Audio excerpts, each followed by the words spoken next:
నా మనసులో నుంచి వచ్చినటువంటి మాట, పవిత్రాత్మను ప్రార్థించండి. ఈ ప్రాంగణం పరిశుద్ధాత్మ చేత నింపబడాలి. మనమందరం కూడా ఆయన శక్తి చేత పూరింపబడాలి, ఆయన ప్రకటింపబడాలి, ఆయనకు మనం సాక్ష్యం పలకాలి అన్నటువంటి మాటను నేను వాళ్ళతో చెప్పడం జరిగింది.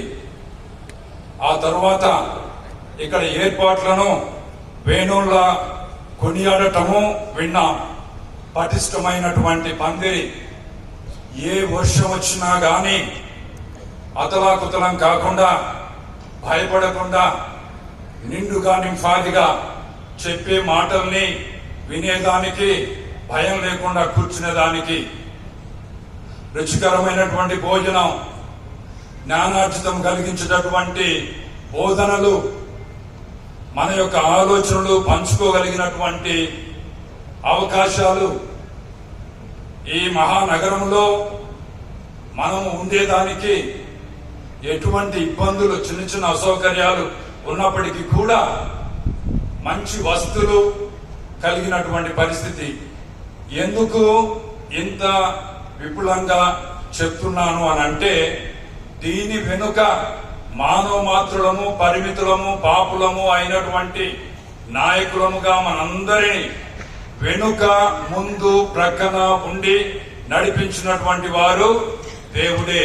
ఆయన రాజ్యాన్ని ప్రబలం చేసేదాని కోసం అటు కార్డినల్తో పాటు గృహస్థ క్రైస్తవులు అందరం కలిసి మనం సమిష్టిగా సమాలోచన చేద్దాం.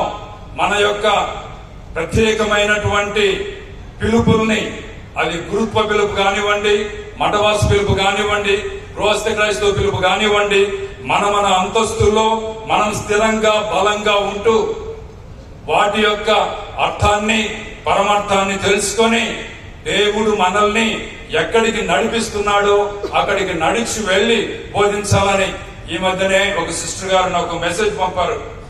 కార్డినల్ సారా ఆయన ఏమంటున్నాడు అని అంటే, క్రైస్తవుడు ఎవడైనా భయపడితే వాడు క్రైస్తవుడు కాదు. భయపడి తమ యొక్క విలువలకు తిరోధు కాదు దిద్దితే వాడు క్రైస్తవుడు కాదు. భయపడి తన యొక్క క్రైస్తవ గుర్తింపును దాచిపెట్టుకుంటే అది అంగి వేసుకోవడం కానీ, లేక అది స్లో వేసుకోవడం కానీ, ఇంకా ఇంకా అనేకాలు మనకు మధ్యన ఉన్నాయి. ఆయన అంటాడు, ఇటువంటి వాళ్ళు ఎవరైతే భయంతో ఉంటారో, ఎవరైతే రాజీ పడతారో దేవుని యొక్క విలువలకు, వాళ్ళు దేవునికి అవమానకరంగా నిలుస్తారు, దేవునికి సిగ్గుకరంగా ఉంటారు అని చెప్పి. అందుకే ప్రియమైన సహోదరి సహోదరులారా, మన చుట్టూ ఉన్నటువంటి పరిస్థితులు మనకు అంతగా అనుకూలంగా లేకపోయినప్పటికీ కూడా ఈ 2 నాళ్లు ఈ యొక్క పవిత్రమైనటువంటి పుణ్యభూమిలో, ఈ సెమినరీ ప్రాంగణంలో దేవుడు 1500 మందిని మనందరినీ కూడా సమకూర్చి సమాలోచన చేసి, అటు పెద్దవాళ్ళు చిన్నవాళ్ళు అనేది లేకుండా అందరము దేవుడు మనకు బప్తిస్మంలో ఇచ్చినటువంటి ఆ బప్తిస్మ వరము, కృప, దానిని జీవించడానికి, దానిని బలపరిచేదానికి, దానిని ప్రకటించడానికి, దానిని ప్రబలం చేసేదానికి మనందరినీ కూడా దేవుడు ఈ 2 నాళ్లు, ఈ 2 రోజులు మనల్ని ఇంత చక్కగా ఉంచాడు. ప్రియమైన సహోదరి సహోదరులారా, బాప్తిసం పొందినటువంటి ప్రతి బిడ్డ, అభిషేకం పొందిన వాళ్ళు, అర్పితుల పరిస్థితి ఇంకొక స్థాయి అయితే, బాప్తిసం పొందినటువంటి ప్రతి బిడ్డ దేవునికి ఇష్టమైనటువంటి బిడ్డగా ఉంటూ ఉన్నాడు. బిడ్డ, నువ్వు దేనికి భయపడగాకు, నువ్వు నాకు ఇష్టమైన దానివి, ఇష్టమైన వాడివి. నీ యొక్క పేరును నా యొక్క హస్తంలో రాసుకొని ఉన్నాను. నీవు నేను చెప్పినట్లుగా నడుచుకో.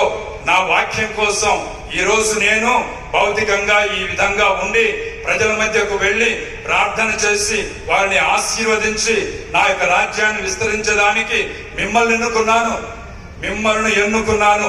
కొంతమందిని అభిషేకించాను, కొంతమందిని పవిత్రీకరించాను, కొంతమందిలో నేను బప్తిస్మముల ద్వారా వారి యొక్క హృదయంలో నివాసం ఏర్పాటు చేసుకున్నాను. కాబట్టి ఇప్పుడు కదిలాడేది, మెలిగేది, తీరేది మీరు కాదు, నేను మిమ్మల్ని నడిపిస్తున్నాను అని చెప్పి ప్రియమైన సహోదరి సహోదరులారా ప్రభు చెప్తూ ఉన్నారు. ఈ 2 రోజులు, ఈ రోజు మనం విన్నటువంటి మొదటి పట్టణంలో అబ్రాహాముకు దేవుడు చెప్పాడు, నేను ఆశీర్వదిస్తూ ఉన్నాను. ఈ 2 రోజులు దేవుడు మన యొక్క భక్తుల ద్వారా అనేక విషయాలు బోధించి, మనందరం చాలా మంది సమీక్ష సమయంలో చెప్పాము, దేవుడు నా కళ్ళు తెరిపించాడు, దేవుడు నా కళ్ళు తెరిపించాడు అని. దేవుడు మనల్ని బలపరిచాడు తన వాక్యం ద్వారా. విశ్వశ్రీ సభ దగ్గర నుంచి స్థానిక సంఘం వరకు మనం ఏ విధంగా ఉండాలి, ఇప్పుడు ఏ విధంగా ఉన్నామని సమీక్షించగలిగాము, ఏ విధంగా ఉండాలి అన్నటువంటిది కూడా మనం సమీక్షించుకుంటూ ఉంటున్నాము.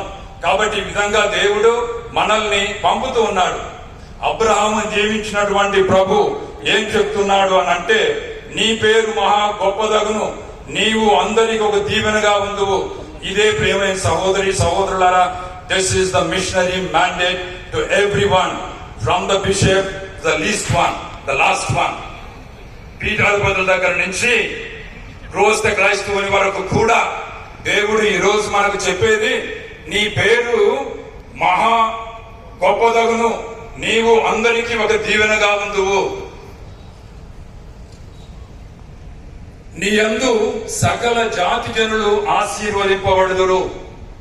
ఈ రోజు ఈ 2 రోజుల యొక్క ఇది సమావేశం అనండి, సదస్సు అనండి, ఇంకేమైనా అనండి, జూబిలీ వేడుకలు అనండి, ఏది ఏమైనా కానీ ఈ 2 రోజులు మనల్ని పరిశుద్ధాత్మైన దేవుడు మనలో అణువున కనువున ఆవరించి, మనలో పవిత్రీకరించి, మనల్ని సిద్ధపరచి బలపరిచి ఇప్పుడు ఊర్లకు పంపుతూ ఉన్నారు, ఇళ్లకు పంపుతూ ఉన్నారు, ఆ తర్వాత మన మేత్రాసులకు పంపుతూ ఉన్నారు. ఎందుకు అన్నది ఇక్కడ చేరిన మనం అందరం కూడా గుర్తుంచుకోవాలి. ఇక్కడ చేరిన మనల్ని దేవుడు బలంగా ఆశీర్వదించారు, కానీ ఈ ఆశీర్వాదం ద్వారా మనము ఇతరులకు ఆశీర్వాదకరంగా నిలవాలి. హల్లెలూయా, హల్లెలూయా, హల్లెలూయా. నీ యందు సకల జాతి జనులు ఆశీర్వదింపబడుదురు. మన ద్వారా ముఖం చిట్లించుకోవటమో, బాధపడటమో, ఏడవటమో, అవమానపడటమో, మన యొక్క మాటల ద్వారా చేతుల ద్వారా ఇంకొకరికి జరిగితే, నువ్వు క్రైస్తవుని కాదు, నువ్వు బిషప్ కాదు, నువ్వు గురువు కాదు, నువ్వు అమ్మగారు కాదు, నా వలన ఆ ప్రజలు స్వస్థత పొందాలి, ఆశీర్వాదం పొందాలి, ఆనందం పొందాలి, ఆరోగ్యం పొందాలి, అన్ని మంచిగా పొందాలి. వాళ్ళు క్రైస్తవులు కాబట్టి వాళ్ళ యొక్క నీడ మా మీద పడగానే మాకింత బలం వస్తుంది అన్నటువంటి మాట అక్కడ చేరిన ప్రతి ఒక్కరికి రావాలి. అది రాకపోతే నువ్వు ఎన్నేళ్ళు ఎంత కాలమైనా గానీ నువ్వు ఒక చోట ఉండి బైబిల్ చదువు, జపమాల చెప్పు, ప్రయోజనం శూన్యం. ఎందుకు అనంటే దేవుడు మనల్ని పిలిచి మలిచింది అమ్మ గర్భంలో ఉన్నప్పుడే. గురువులు మాత్రం కాదు, మఠవాసులు మాత్రం కాదు, గృహస్థ క్రైస్తవులందరినీ ఈ లోకంలో ఈ లోక వెలుగును చూసినటువంటి ప్రతి ఒక్కరిని బాప్తిస్మ కృప వలన తన యొక్క నిలయాలుగా మార్చుకున్నటువంటి దేవుడు మనల్ని అందరినీ కూడా ఒక వేద వ్యాపకానికి, సువార్తీకరణకు పిలుస్తూ ఉన్నారు. అందరం మనము ఆ పెద్దల మీద అని చెప్పి వాళ్ళ మీద దోసేసి, నెపాలేసి, విమర్శలించి అన్ని రకాలుగా మనం చేతులు కడుక్కోవడం వల్ల మనకు వచ్చినటువంటి ప్రయోజనం ఏమీ లేదు. మన యొక్క సంఘాన్ని మనమే, మన యొక్క మురికి గుడ్డను మనమే నలుగురి ముందు వీధుల్లో ఉతుక్కుంటూ ఉన్నాం, కడుక్కుంటూ ఉన్నాం, శుభ్రం చేసుకుంటూ ఉన్నాం. అది అవసరం లేదు.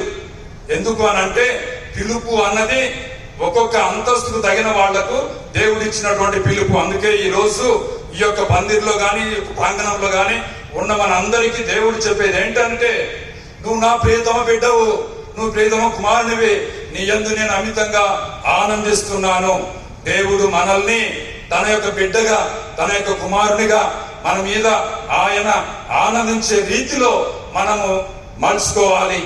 ఓసారి ఒక గురువు అడిగాడంట ప్రజల్ని, పూజలో మీకు ఇష్టమైనటువంటి భాగం, మీకు సంతోషాన్ని కలిగించిన భాగం ఏంటి అని.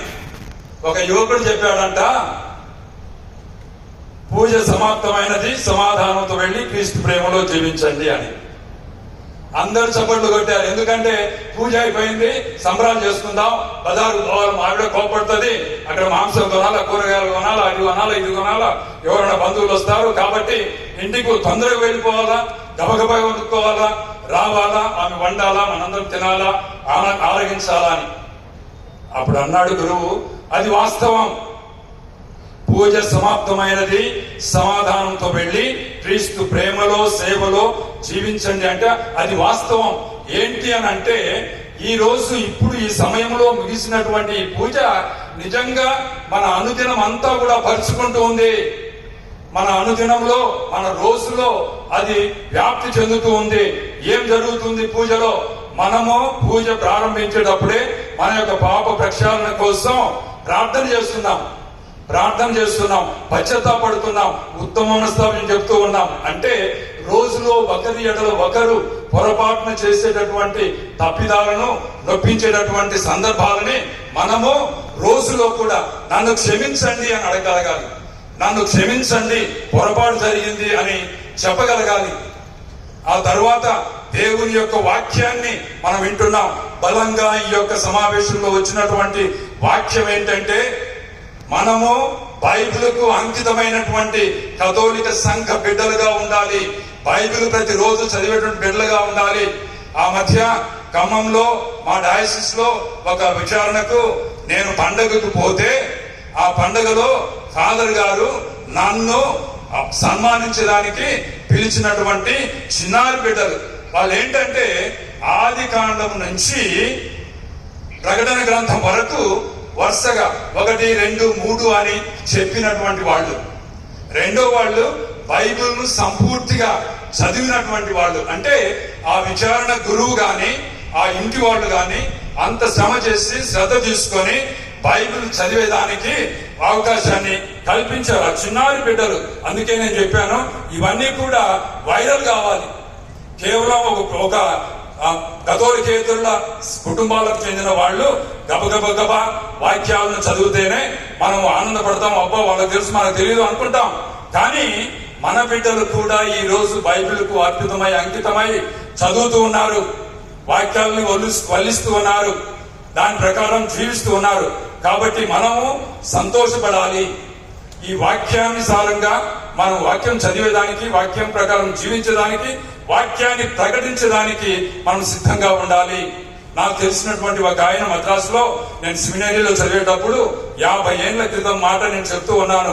ఆయన అంటాడు, బ్రదర్ నేను ఆఫీస్ లో ఒక చిన్న బైబిల్ పెట్టుకొని ఉండా. ఆ చిన్న బైబిల్లో నుంచి విరామ సమయంలో, లంచ్ సమయంలో నేను ఆ బైబిల్ తీసి చదువుతాను. చదివేటప్పుడు వీళ్ళు వచ్చి చూస్తారు, అబ్బా శాంతియాగో బైబిల్ చదువుతున్నాడు, జాగ్రత్తగా ఉండాలా మనము అని. ఆ బైబిల్ చదివే దగ్గరికి వెళ్ళి, అయ్యా మమ్మల్ని ఆశీర్వదించు, మా బిడ్డకు ఆరోగ్యం బాగలేదు, మా ఇంట్లో మనస్పర్ధలు ఉన్నాయి, మాకు నష్టాలు వచ్చాయి, మాకు కొన్ని ఇబ్బందులు ఉన్నాయి, కాబట్టి మా కోసం ప్రార్థన చేయి అని చెప్పి ఆయన్ను అడుగుతారు. ఇది సాక్ష్యం, కట్టుకథలు కాదు, పెట్టకథలు కాదు. కొంతమంది అన్నారు ఈరోజు కట్టుకథలు పెట్టకథలు చెప్పడం మానేయాలని. సాక్ష్యాలు చెప్పాలి. ప్రియమైన సహోదరి సహోదరులారా, ఈ రోజు ఇక్కడి నుంచి పోయేటటువంటి ప్రతి ఒక్కరూ కథోలిక సంఘంలో బిడియంతో, భయంతో, మనము సిగ్గుతో దాచిపెట్టుకునేది ఏంటి అని అంటే, దేవుడు నా జీవితంలో ఇలాంటి అద్భుతం చేశాడు అని చెప్పి నలుగురికి చెప్పుకునేదానికి. దాన్ని 10 సార్లు ఆ 10 మంది కుష్ఠరోగులు మీరు వెళ్ళి మీ యొక్క గురువు దగ్గర చూయించుకోండి, వాళ్ళ దగ్గర సర్టిఫికెట్ తీసుకోండి, మీ యొక్క కుష్టు బాగమైంది అని చెప్తే వాళ్ళు మాట్లాడకుండా పరిగెత్తుకుంటూ వెళ్ళారు. బాగైందా అని చెప్పి వాళ్ళు ఏం చూసుకోలేదు. చెప్పినటువంటి వాళ్ళు యేసయ్య బలమైనటువంటి వాక్కు, శక్తి కలిగినటువంటి వాక్కు, అద్భుతం ఉన్నటువంటి వాక్కు, ఆ వాక్కు వాళ్లకు ఇచ్చినటువంటి సెలవు ఏంటి అని అంటే, మీరు వెళ్ళండి, మీ యాజకుని దగ్గరకు చూపించండి, మీరు సర్టిఫికెట్ తీసుకోండి, మీ సమాజంలోకి వెళ్ళండి, మీ ఇంట్లో సంతోషంగా కాలం గడపండి అని చెప్పాడు. అంటే అనారోగ్యము, కుష్టు వ్యాధి, నీరు నీసు కారుతున్నటువంటి పరిస్థితులు సరి అయినా అని చెప్పి వాళ్ళు చూసుకోకుండానే వాళ్ళు వెళ్ళిపోయారు. అదే మార్గ మధ్యంలో ఒక సమరయునికి అంత బాగా అయింది అని చెప్పి ప్రభు దగ్గరకు వెళ్లి సాష్టాంగపడి ఆయన ఆరాధిస్తారు. కనుక ప్రేమైనటువంటి సహోదరి సహోదరులారా, కథోలిక సమాజం కూడా నేను విచారణలో ఉన్నప్పుడు చెప్పేవాడిని, ఓకే నా ప్రసంగం అనేది ఉంటది. ఎవరైనా ఈ వారం దేవుడు ఈ వారంలో మీకు చేసినటువంటి మేలులు చెప్తారా అంటే ఎవరు ముందుకు రారు. భయం, అబ్బా ఏమంటారో ఏమనుకుంటారో అని చెప్పి.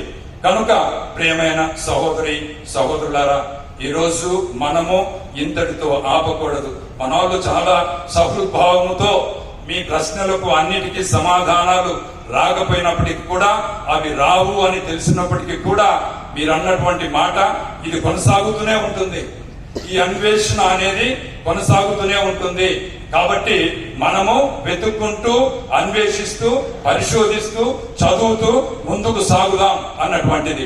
కనుక ప్రియమైన సహోదరి సహోదరులారా, మన యొక్క జీవితానికి మూల స్తంభాలైనటువంటి కొన్ని విషయాలు మనకు అవసరమైనట్టు చెప్తున్నాం. ఒకటి, బైబిల్.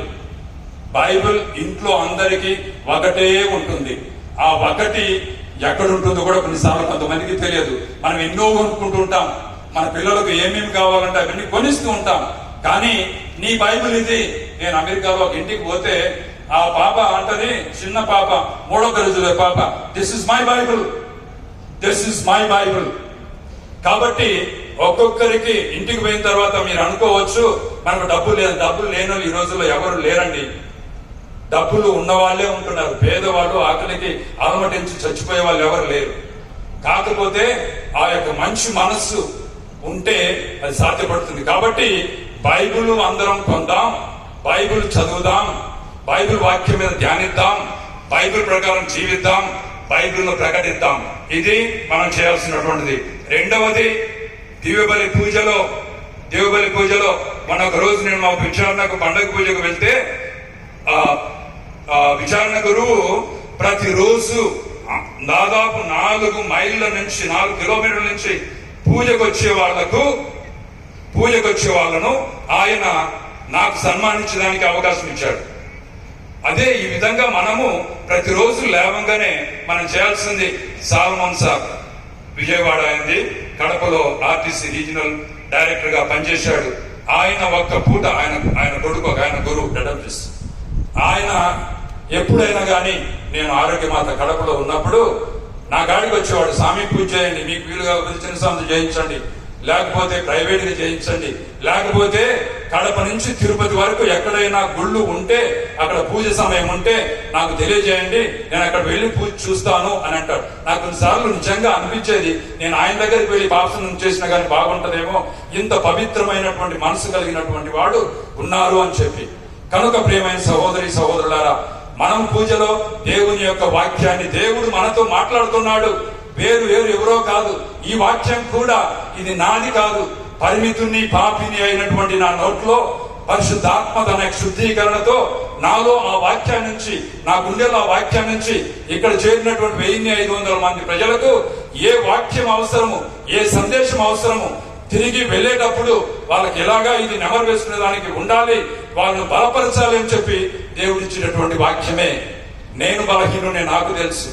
కనుక ప్రియమైన సహోదరి సహోదరులారా, పూజలో మనం దేవుని యొక్క వాక్యాన్ని ఆలకిస్తాం, దేవునికి మనల్ని మనం సమర్పించుకుంటాం, మన కానుకలు మనం సమర్పించుకుంటాం, దేవుని మనం స్వీకరిస్తాం దివస ప్రసాద రూపంలో. ఫాదర్లు చెప్పారు, ఇక్కడ నిపుణులు చెప్పారు, దివ్యరక్తం ఒకటి, దివస ప్రసాదం ఒకటి, వేరు కాదు. చిన్న పలుకులో కూడా, చిన్న నడుసులో కూడా దివ్య ప్రసాదము ప్రతిష్ఠించబడింది అని అంటే యేసునాథుడు సంపూర్ణంగా ఉంటున్నాడు. ఎవరు దాని గురించి ఆవేదన పడి ఏడ్చి గగ్గోలు పెట్టి మొదలుపెట్టుకోవాల్సిన అవసరం లేదు.